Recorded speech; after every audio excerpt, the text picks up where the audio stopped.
do we do now? Oh yes, welcome to Unfiltered and Overloaded. And yes, we're actually doing this together in person. I'm Jayz. I'm Kroy. And we normally have a blurb, but guess what? We're travelling. We've actually decided to meet in person. We're at the Belton Woods Hotel. Kroy's partner has decided to disappear and to get as far away as possible. So he's in the bar. And we're sitting here thinking, now what do we do? Yeah, this is what we call ADHD and autism, having had a bright idea to meet up halfway house between the places where we live and do an in-person podcast. And we're in a hotel and Kroy and his partner's got a suite. Yes. Freebies! Not that my ADHD goes, yeah, freebies! So, excuse me, folks, I'm having a glass of wine. Late afternoon. Why not? I'm excited. I get to meet Kroy for the first time in person. And buckle up, guys, because we haven't got a fucking clue what we're going to talk about today. No, we've just pressed at least it's recording this time. It's recording. Yes, it's recording. I don't know about you, Kroy, but I started off today. I woke up eventually at 10:30 and to brilliant sunshine at my mum's house. And it looked absolutely amazing. I've been staying there for a week because there's been, sort of sorting my mum through some few things. And, the sun was shining. I thought, yes, I feel great. I've had a sleep in. I've got me packing to do because I might as well just come straight from my mum's to here. That doesn't really happen. I had to go home because I realised I'd forgotten things. Not that you do on that sort of stuff. And I forgot even to look at my list. The moment I set out to come here, it was like somebody was pouring the eternal bucket from the skies. I was looking down my road and thinking, if I don't get out of here soon, as per normal, I'll be flooded. Yeah.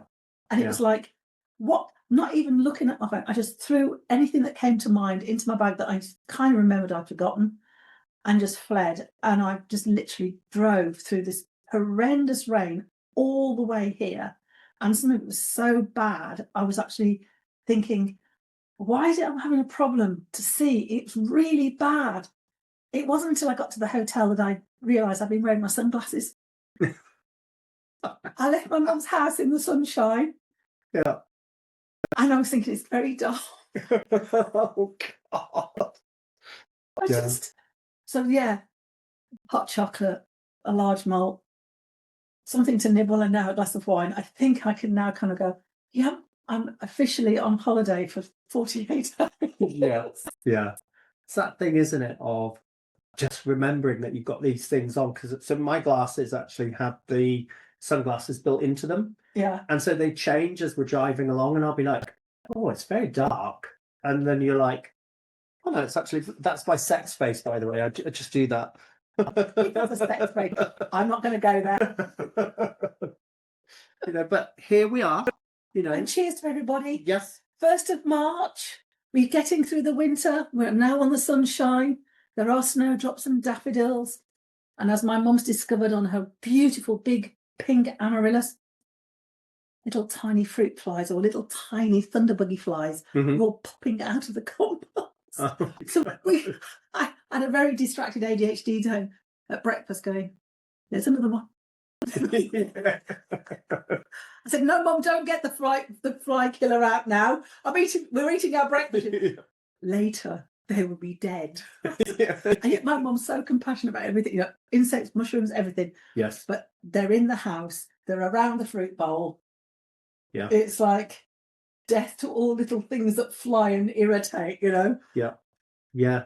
Those little flies the worst thing for me is when it's summer and you get those thunder flies and they are and I don't know whether it's because of the sensory stuff within us when we know we're autistic and that, but you can feel them crawling everywhere. Even before I knew I was anything weird, like autism and ADHD and aphantasic and dyslexic and just, you can take those all to one side and I still think I'm weird, to be honest. But no, they do. And you were sitting there going, no, I'm just imagining it. They're not the flies. It's just me just having this sensory kind of sensitivity. Yeah. and then you take off your top when you go to bed, having denied the fact that anything's on you. Yeah. And then you suddenly see that there's been these wicked things down your back, and it wasn't you just imagining it. Yeah. Those thunderbugs just get everywhere. And I don't know, sensory stuff. I mean, like light. I am so light sensitive. And I didn't realise until I'd got into the hotel and I kept thinking it's still dark. And then all of a sudden I realised around the rim, I've got my sunglasses on. Yeah. And no wonder it was really hard driving when it got really dark with the rain and the clouds. And I was thinking, this is bad. It's really dark. Forgetting I got my sunglasses, because they're also very vocal prescription. Yeah. I mean, I've lost all kind of ability to accommodate. I have to wear my varifocals all the time. And I've gone into meetings with my sunglasses and not noticed. And I've been sitting there having a really important meeting, and this person must have been sitting there thinking, why is she wearing her sunglasses? Yeah. Even into sort of like having an in-person sort of, meeting with the doctor, and I just forget to take them off. Yeah. That's the thing, is when you've got them on or they've changed, you're in a queue and people are looking at you and you're like, why is people looking? And they must either think that we're really cool people or something. I think I'll go for the cool. I'll go for the cool any day. But I'm even noticing, like, doing this because I'm so used to seeing you on the screen, and I'm like, do I look at the screen? Do I look at you? Where do I look? Where's the camera? We didn't actually discuss this. How are we going to do this? I mean, we just jimmied it up, and it's like, should we sit there? Yeah. And I think we just decided that we're not sitting on the posh settee, and we're not sitting at the table, and we're not sitting on the other table. We've gone for the slightly, just sit in the corner. We can see the rest of the room. We'll just sit in the corner. Maybe that's a thing. Like, I don't know if it's the fact that maybe we don't want to be seen, because usually, I'm guessing most people would go, let's go over there where it's kind of, space and things like that. But we've gone, no, let's shove ourselves in the corner. My luck generally with hotels is I always get put in the room that is diametrically opposite or the furthest it can possibly be from the reception. Mm-hmm. Yeah. Because I keep forgetting I'm disabled. Yeah. That sounds stupid, but I do. No. And it was literally, and I realised I was looking at the people at the desk, clocking their names, because I make a real point about using people's names. And I realised I sat in the bedroom and I suddenly thought, if I don't move, I'll fall asleep. Yeah. The whole logistics of getting from the vehicle, the baggage, going in, and that even isn't down to what do I do next? And I can feel trying to work out which part of me is going to be the best part of me to actually manage all of this. Yeah. I mean, that scan thing is, I do it all the time. And I think it is something that we do. As soon as I got it, like, I was fine coming, then we're going up the driveway and I'm like, oh my God, where are we going? This driveway's going on a bit too long. I'm not sure if I'm driving into some mass murdering place or something. And I've seen too many. Catastrophized. No, that's not. I'm just going to check here with you, Kroy, as the therapist. Yeah. I'm like, I just kept going, and then we get the stuff, and I'm fine, and we always come with extra stuff, because I don't know about you, but I pack, even though we're only here for like one night, I pack for like I'm here for a week. That just in case I need it, I might just need this, but what if I need this? And we collect like the coffee sachets. I'm that person. I know it's really sad. I collect them from hotels, and I'm always like, but I don't want to go down to reception and ask for more coffee because it's too bloody far from here to go down. So I'm like, okay, if we've got this coffee, then we can just bring it. But no, as soon as I entered into the reception bit, I was like, I just felt it. It was like a switch, like robotic mode. Like I could feel my eyes scanning, like literally this laser beam going out and go, yep, door there. Yep, that's there. Yep, where's my exit? Where's the escape if I need to get out? Reception is moving. Oh, crap. Now everything has changed. Now I need to go back and rescan everything again. And I'm thinking, oh, God, I haven't got internet on my phone. She's going to be texting me. I can't get anything. And then I'm like, oh, my God, I think that's her at the bar. I think that's her. And I'm like, oh no, this is a bit too real now. What are we doing now? And I actually saw you come to like where the lounge bit is with the grates, and I saw you have a sneaky look. So you go. And I thought, well, we're literally scoping each other out, even though we've seen each other online. It's like, is that person real? Are they there? Is that real? The thing is, I'd got me a kit with all my bag in, Yeah, and my bag with all my kit in. yeah, I got my iPad and things on the table. So I literally grabbed my phones and I thought, if they nick everything else, at least I got my phones. And I just left it there. And I caught this couple of nice guys and I just went like that, say, just keep an eye on it. yeah. Walked to the door, was looking back to make sure that everything was fine. And I thought, do I go back to the table or do I go and say hello? And I thought, and it was like, everyone would be shouting at me, you shouldn't be leaving your bags on the table and all your kit. You know, you're like, £5,000 worth of stuff there, you know. And I just thought, but there's my friend. They're in the queue. I was like, well, fuck it. I'd rather go and say that. Yeah. And it was, and I could see you. I could see you in the queue looking, and it was like, and it's also more difficult sometimes when you bring someone with you. Yes. Because you're also very conscious of looking after them. Yeah. And looking after yourself. And then, yes, we've known each other for about a year now. Yeah. Yeah. But to actually meet in person was like, you're tall. Yeah. My initial feeling was, you're tall. Yeah. You're both tall. Yeah. And I actually thought, I am feeling the loss of 2 inches due to level 1 bone loss and osteopenia and hypermobility. And I'm thinking, I used to be 5'7". And my immediate thought went to be, really glad I'm wearing my high-heeled platform Doc Martens. Yeah. I won't be patted on the head and be called a midget. Well, it's that thing, isn't it? I mean, what's 2 inches between friends? You know, it's just, oh well, I mean, we're not even going to go there. I mean, but it's that whole thing about new situations. Yeah. You've got all the sensory stuff.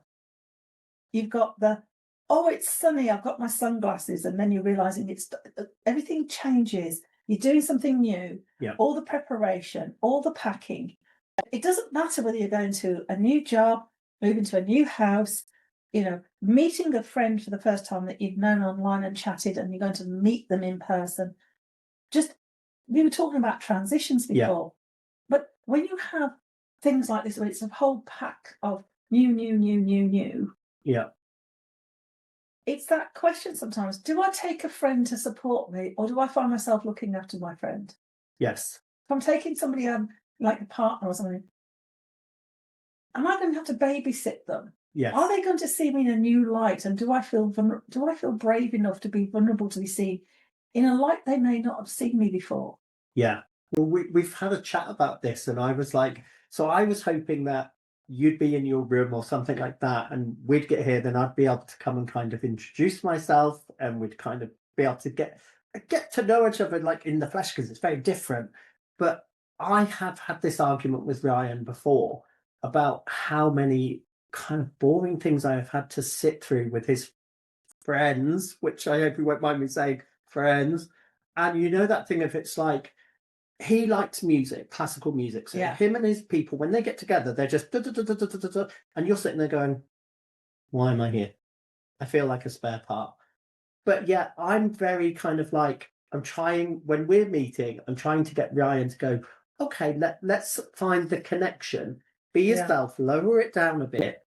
And yet inside, I'm the one with, I can feel all the little people in my head going, panic, you're not safe, you're not safe, this person is real, we're in a new environment, what's happening, what's your speech? And obviously I'm not very well at the moment, you know, typical guy, I'm dying at the moment. He's dying, folks, he's dying. I'm literally dying. But it's, and if you can't see what we're doing, I was just giving him a pat on the arm. It could be seen as patronising. He's dying. Yeah, I am dying. Man flu, apparently. Honestly, in that bar, like here, my kind of inner ear thing felt like I couldn't hear, and I was trying to, you know, the old-fashioned, listen to me, I'm not that old. I'm not. I need to stop saying this. You're going to. I think you're about 15 years younger than me. And if anything, I'm close. And I'm not admitting to being old. A disgraceful, yes, but I don't know. Oh God, I keep doing it. But you know that the equalizers that you get on hi-fi systems. I think I'm trying to still fit the people in my mind, like Disney's Inside Out, are running around going, we're not on the right frequency yet. We're not quite there yet. We need to figure out, because, we're at the golf resort, these guys are very loud. And you're like, oh, quick, that one needs to be adjusted down a bit. And I'm trying to listen to what you're saying. I'm trying to listen to what Ryan's saying. And I'm like, okay, where is everybody? And still figuring out, do I feel safe in that environment? Safety is huge. And I don't know why we do that. Because even when I go to the cinema, which I've been to tons of times, I know the screens, I know the layout, I will still walk in and go, oh my God, I'm now in scan mode. I call it like the blueprint. I need to know the blueprint of the building. That's really interesting, because that blueprint, I realised I very quickly scan, but then I have realised that on the drive here, I mean, listening to music, listening to the storybook, which is, I'm listening to Terry Pratchett at the moment, which is just so funny. But I know that when I come into spaces like this now, if I have a purpose, I go into conference mode, workshop mode. I go into, and it's like, and I've developed this over the years. I just take this deep in breath and I go, I am going to walk in as if I own the place, but give a shit. So it means I literally, it's one of the few times in my life I will instantly remember everybody's names that I.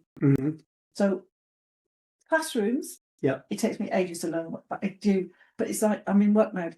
I now know all the names of the reception staff, the restaurant staff, and the bar staff. Now, I meet people elsewhere, and it will take me 6 months to learn their names. Yes. But here, I've got into this hypervigilance mode. But it's not a bad one. It's like, right, hyperfocus, let's say, hyperfocus. Right, dum, dum, dum, dum, dum, dum. Yeah. Right, okay.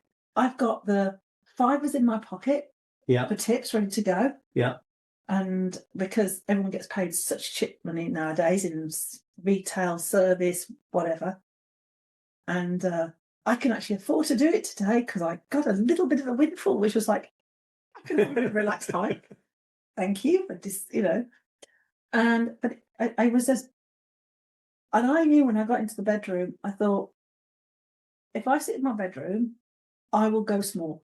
I will go small. I could feel that part of me, my more autistic, shyer, quieter one. And I do kind of, I know people may disagree about how you see the parts of yourself if you're old, etc. But I am aware that I have this more literal part, more serious part. And she will go, I think I better go and sit quietly. I'll wait for them to come to me. And I have the other part of me, my ADHD, what I think has been I call Dark Alice, but she's great. Alice is great. She's like, a bit like Alice in Wonderland. She goes off and goes, right, what's down that hole? Right, drink me. Yes. Eat me. Yes. Let's do. So, and I sat there and I thought, right, I'm going.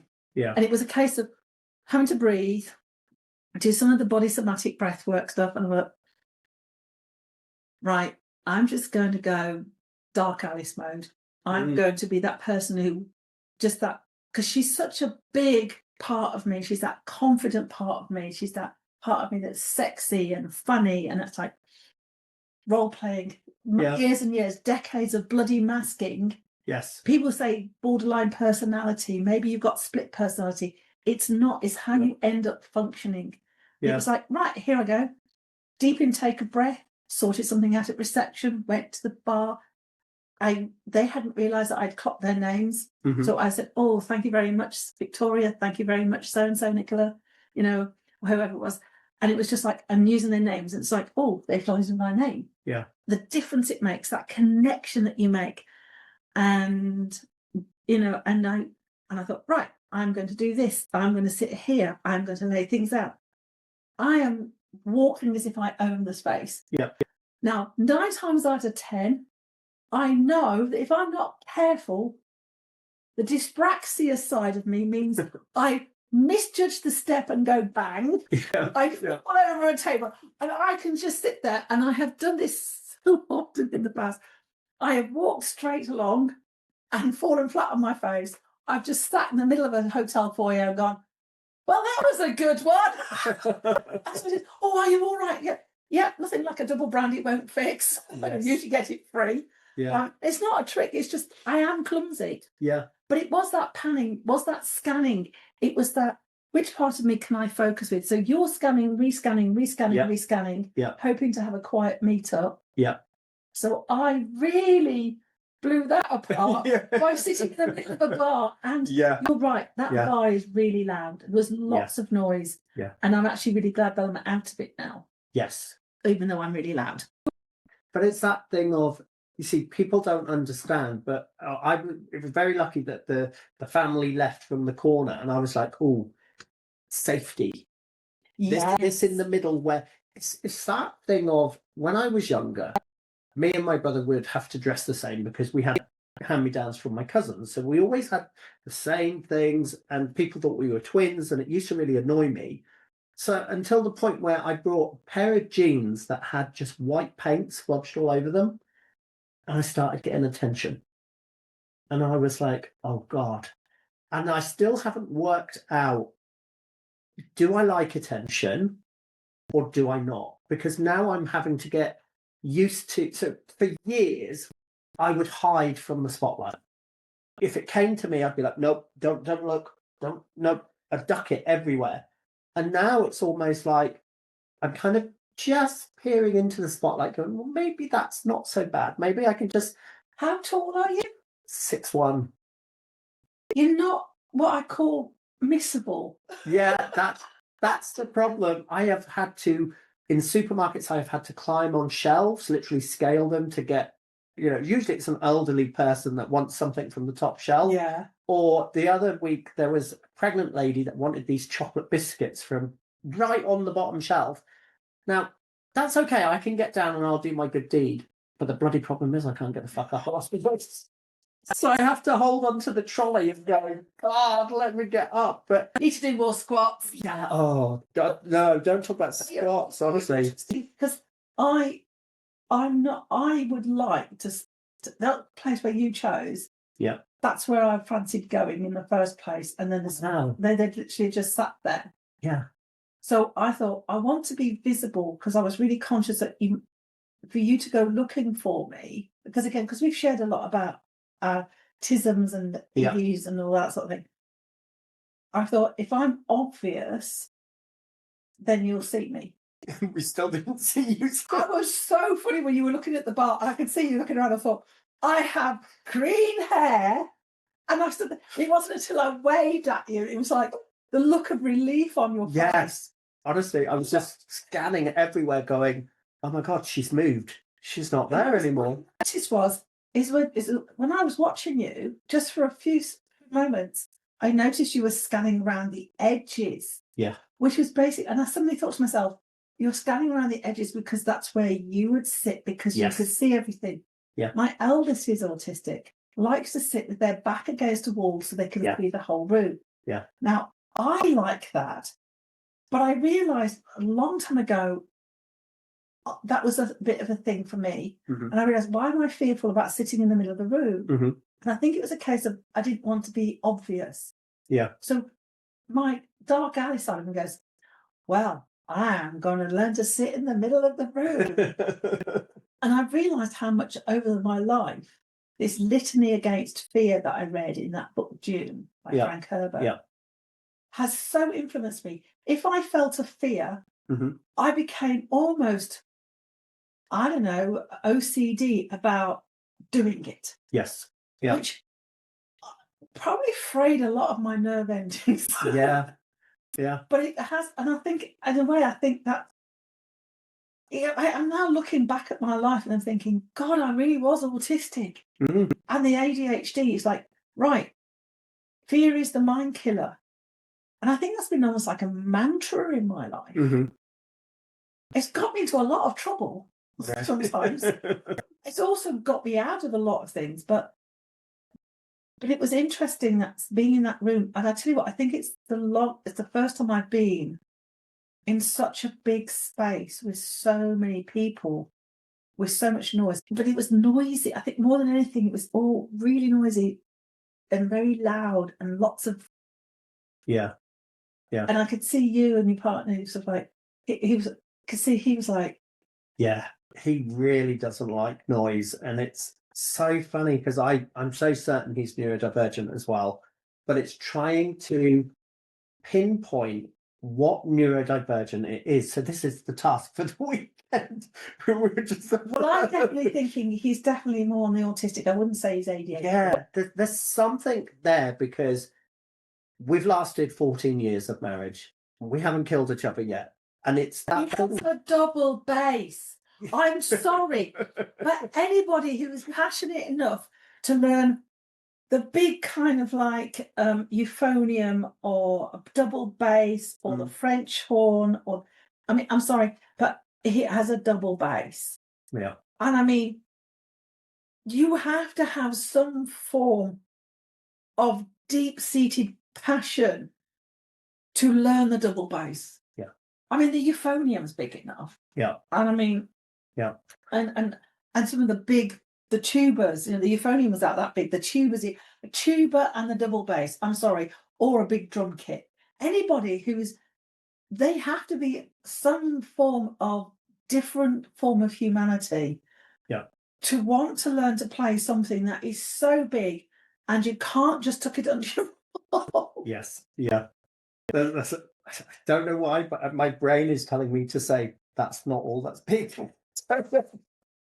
If you didn't hear that, folks, you might have to look at the transcript or message. But we're not going to go talking about science. So this is where I'm so certain, like, autism must be linked so closely to, like Tourette's, that need to. I can hear it in my brain. This little thing starts going, say it. Oh. Say it. Just push. It's like when I see buttons that say "do not push." I'm like, oh, can I? See, I'd be no good in the Oval House where they have the button for war and it says "do not push," and I'm like, I'd just push it. Just have to push it and be like, yeah, we just declared war. Let's just go for it. But there's so much that goes on when someone says, "Don't." Okay. This is something that's been a real pet peeve for me. Here we are in a hotel. Yep. We're meeting people we haven't met before except online. Yep. There's lots and lots of people all sheltering from the rain, but it's now beautiful outside. Yep. From all the golfing. It's busy, it's crowded. You've got all these discussions goes on around you. And I go to reception just briefly to make sure I can book out a bit later so we can do a second podcast tomorrow. Yeah. And I see a jar. Did you see it? I saw this jar. And I saw all these little things and I thought, they look like sweets. And I was about to open the jar. Yeah. And I actually noticed it said, dog treats first. I saw it when I came. It's part of it. I thought, I wonder what it is. No! Scientist in me. Yeah. I thought, there's no point me tasting them because guess what? I've got no sense of taste. Oh. But they look so pretty. Yeah. I actually wanted to take some out and bring. I think I'm going to nick some to take home for my daughter and her boyfriend's dog. Right. I'm going to say to them, they're not for me. I want to just take home a little present for my dog, for my family's dog. Yeah. They just look so cute. They're like little bows that were pink and green and beige and a bit golden. And I'm thinking, and do you know what? That's been in my brain since I've seen them. Yeah. I almost ate a handful. See, when I clocked them, I was quite far back in the queue. Oh, I thought it was like peanut brittle or like posh popcorn, and I was like, "Ooh, you get something." It's that thing of free. When someone says it's free, you're like, "Ooh, let's go there." But it's funny when we go to our local fish and chip place, they have free lollies, but I don't know the etiquette. I don't know if I'm supposed to take one. It's just there, and I'm like, you because it's the thing. Is it the kids or is it an adult? Yes. I mean, just this whole thing about going out and etiquettes of here we are in a hotel. Yeah. Now, like, I knew that, I thought, right, I've finished drinking my hot chocolate and my malt whiskey. And you guys, and it was like, right, we're going to go and get stuff. And when I just gathered up bits and pieces off the table, and your partner went, oh, you've done this before. I didn't think. And I realise now, in the past, I've been with the odd partner when I've gone out. Yeah. And I've been with my partner. And I just literally gathered all the glasses off the table. And then, don't do that. Yeah. Somebody will do that. I said, but I'm going to the bar. Yeah. Why can't I take a set of glasses to the bar? But that's not your job. Does it have to be my job? And I realised how, it's kind of like, you can have people who've been brought up who are definitely neurodiverse, definitely autistic. Yeah. And I know I've had a relationship with someone who's autistic, not diagnosed, but they found it really difficult that I would gather up all the plates and the things on the table at the end of the meal and stack them for the waitress. Yeah. Or if I was going to the loo, I'd pick them up and take them and go, why do you do that? And when you get these kind of mental constructs that don't mesh. Yeah, interesting. Oh God, I don't know if I should say this, but I worked in Scotland and that was my first job. And the housekeeper there, she taught me a few tricks on how to get our own back on some of the guests. I really shouldn't be saying this, but she taught me that if a guest is kind of really rude to you, oh God, I can't, but she's going to kill me. I don't know why I'm doing this. I'm not religious, but I'm just doing it. How long ago was it? 20 years ago? Yes. Okay, I think we can survive it. Yeah. It would be... Oh, this is fun. Toothbrush of the guest and the toilet. Tell you what, I don't think I could ever do that. Yeah. But I think I might just leave one less biscuit in there. Or I might have just made the bed in such a way that when they rolled over, it all came out. Yeah. Or, oh, no, so bad, but we had so much fun with it. And I didn't know. So I was about 16 when I went to Scotland.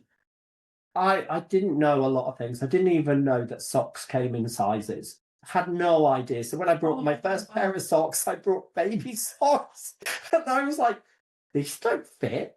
And then someone told me, no, socks come in different sizes. I was like, I don't even know what size I am. No one's taught me that. That's so weird. Yeah.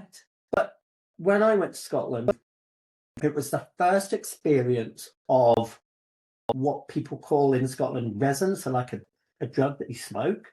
And I was like hoovering this room one day and I saw this like brown sugar cube on the floor and I was like, oh, well, that just needs to be hoovered up.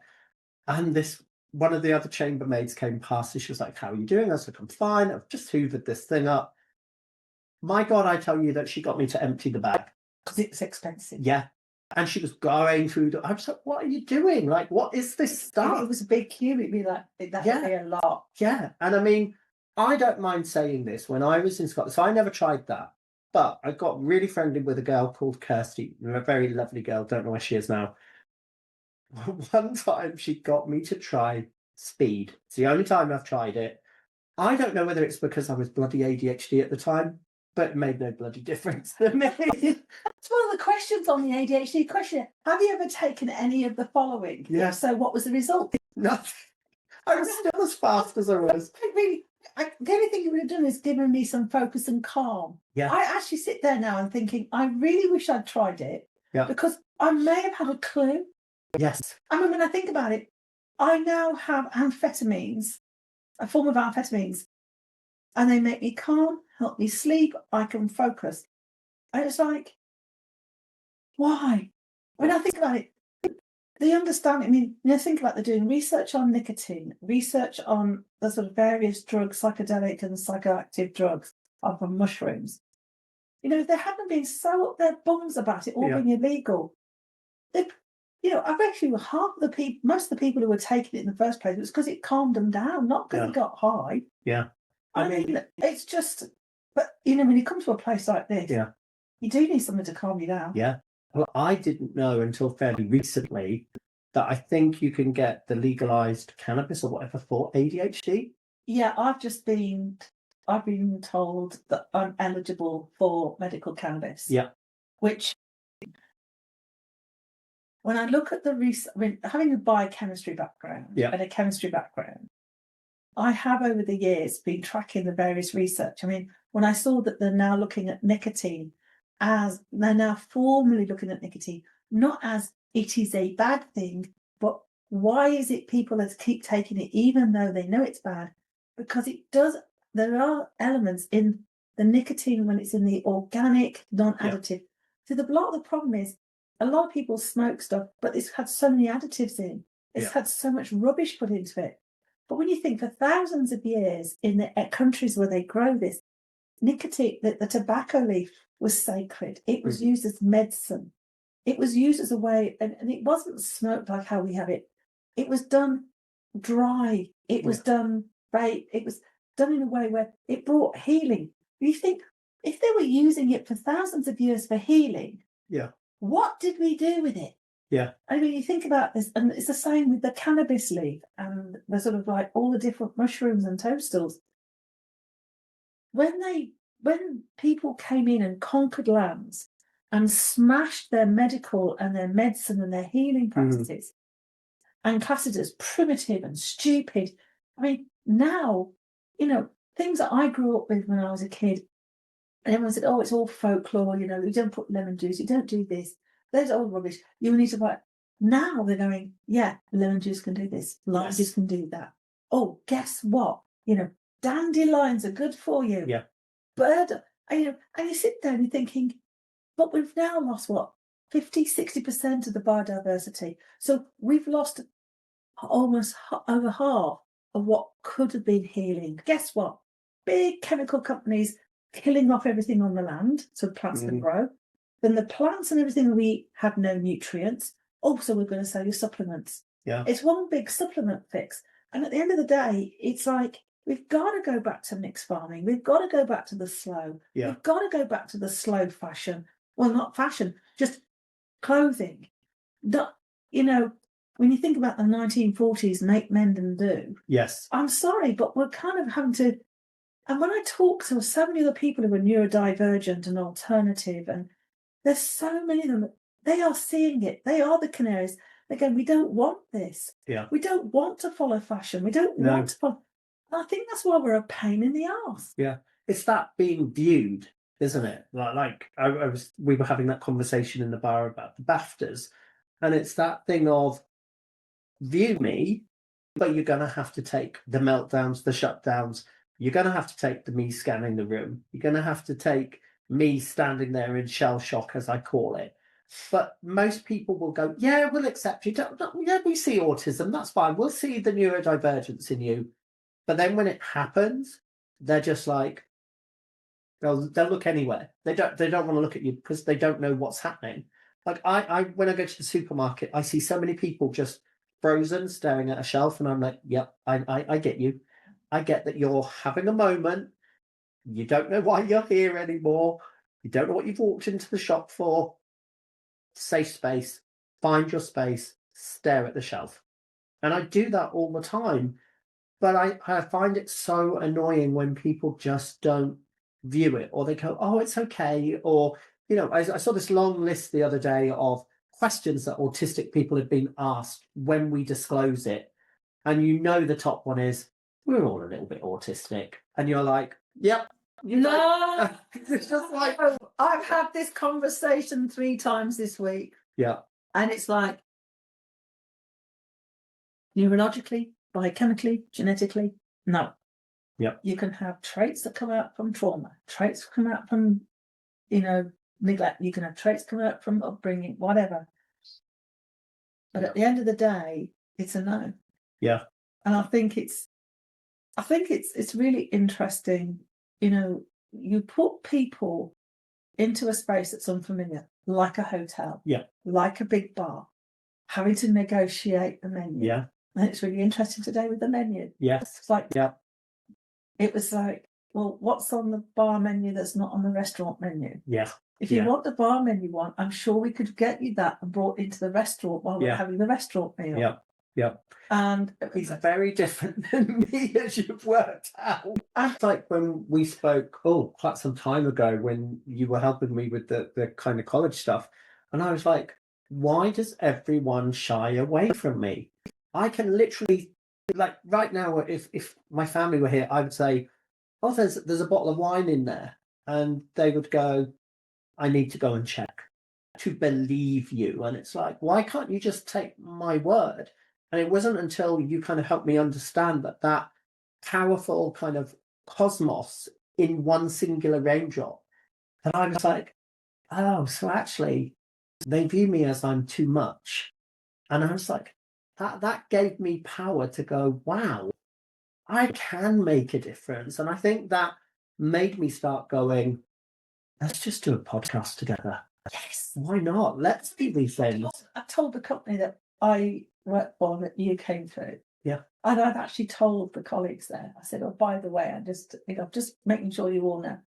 The student I had, 6 months later, got in touch, got doing some work together, and we're now co-podcasters. They are so enthusiastic. They now want to know about the podcast. Yeah. And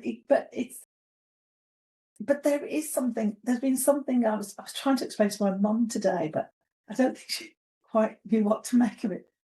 But I've had this knowingness since I was a child. Mm-hmm. There was something that I was meant to do. Yes. And there was something that was so big inside me that I didn't know how to contain it. And I didn't know what it was. Yes. And I realised it's just been in these last kind of like couple of years. Yeah. That, I don't know, not everybody's into oracle cards and not everybody's into, I mean, I'm a scientist in the background. I'm practical, but I have something deeply spiritual. Yes. Yep. And I pulled out something today doing an oracle card, and I've been a bit kind of skeptical of these, but I'm not joking. It's been like so accurate. And the one I read today talked about quantum affirmation. Yeah. The independent. Now, one of the things I've been really working with is someone said to me, you are enough and you have all that you need. Mm-hmm. And I've been really sort of trying to move into that I am enough. Yes. I have all that I need. I am not too much. And I sat there and I realised for the first time in my life, I'm at peace because I'm actually being me. Yeah. Doing what I know that makes my heart sing, my face shine, my feet dance, and somewhere I've got wings and I'm learning to fly. Yes. And I'm like, fuck, I'm 62 in April. Yeah. And this is such an amazing time. And I think it doesn't matter what you haven't got, what you can't do. It's what you have got, what you can do. Yes. Yeah. And when we talked about that cosmos, it was really weird that day because I saw you and it was literally this drop to the cosmos in it, that raindrop with the cosmos in it. And it was like, and I thought, this is a real risk saying something really kind of weird. I'm supposed to be the academic support tutor. I'm supposed to be telling them how to think and read. I'm supposed to do this. I'm supposed to do that. And all of a sudden I get this, and I don't see pictures. I just get a knowingness because I'm a phantasic. It was that real sense of this beautiful raindrop. And it was like, as if the cosmos was just floating in it. It's that thing, though, that when you're talking about going through life and knowing that there is more, I've always gone with, favourite Disney film, Beauty and the Beast, always. Purely because when she runs up on the hill, she sings something like, there must be more to this provincial life. Yes. And I've always known that there has to be more. And I remember sitting in the back of a car with my mum's friend taking me to the doctors, and I just said something like, if I knew that there wasn't anything better than what I've got right now, I might as well end it. And I remember then just going, actually, I've always got that thing of, I need to do more. And that thing, and we're talking about like oracle cards and things like that. the other day, you know, Facebook comes up with these little things like put your finger here, try and stop this, try and do that. And it said, the other day, it said, put your finger on one of these hearts to get the initial of your soulmate. And I literally, fuck you not, it was J. That was the letter under the heart. And I was like, shit, man, what's going on? Now, guys, we're going to have to go. We've discovered we're soulmates, causing chaos. Because guess what? We've got our dinner booked and we're already late. Oh, God. So, totally wishing you all. Yes. Just remember that you all are enough. Yes. You have all that you need. And that you being you is just glorious, no matter what anybody else says. Yeah. And we're going to sign off, and we're going to do another one probably either later tonight or tomorrow. Yes. A couple of things. Yep. And what the theme is for today is God only knows. We'll just make some shit up. We just hope you enjoy yourselves. Take care, everybody. Take care. Bye. Bye.